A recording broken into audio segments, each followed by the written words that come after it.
Yes, so here is a video about a question somebody asked me in the comment section on the topic of banning pornography. If I'm not mistaken, you are for banning it like the Lotus eaters. Okay, the rest of the comment is irrelevant for a simple reason, so here is something to consider for future comments. Do not write something based off an assumption, because you might be wrong and you look kind of silly, like Chloe over here. Not too much offense, I hope, but I'm not for banning it.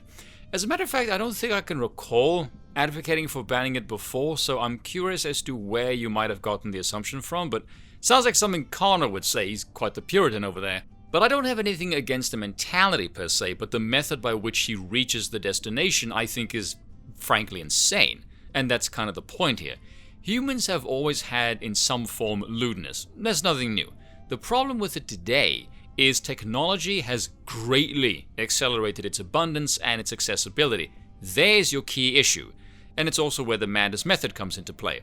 See, there's always three things that must be balanced in some harmonious way: the state, culture, and free will. The one thing that the state should provide the citizenry is protection. That is the primary function of the state. For quite a few people, they think it should be the only function of the state. It's the entity that holds the monopoly on violence. If your state does not protect its people, then the state is a failure.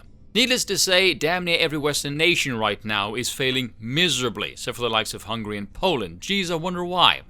And that's the slippery slope here for me. The democratic state thrives on creating more problems to justify its continued expansion. That's modern-day statecraft 101. As the saying goes, never let a good crisis go to waste. And failing that, frickin' manufacture more of them.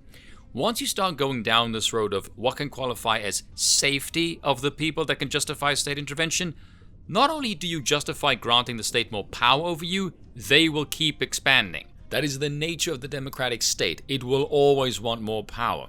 This is why so many previous political authors have said democracy is the road to tyranny, because it always fucking happens. But no, we are far too arrogant to learn from people who know far more than we do. The problem is not the safety of the people, the problem is the ill-disciplined culture of the people. And what happens when the state becomes the solver of problems in this kind of sense?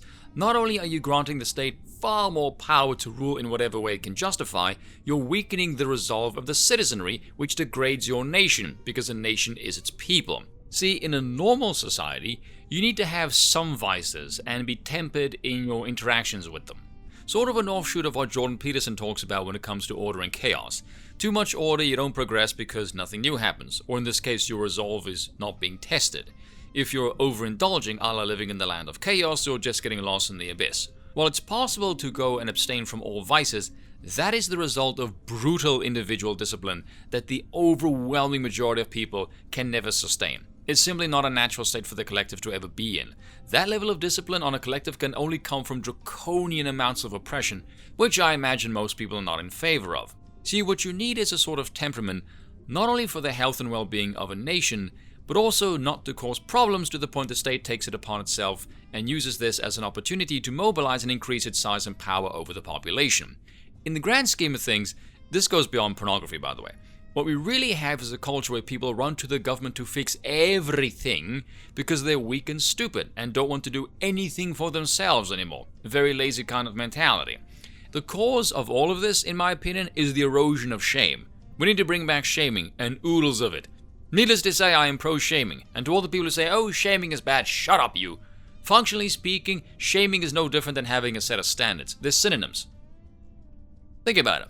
I don't know if Connor suggests that the state should intervene and ban it, but that to me is utter lunacy. I could understand pitching that as a solution if the state had a semblance of sense and function. But in the current state, the state's engorged fat as fuck on a grotesque amount of incompetence, and you want to give it even more power? Connor, have you lost your mind, mate? Absolutely not. I could not disagree with that more strongly. Cheers for watching, and once again, I apologize for nothing.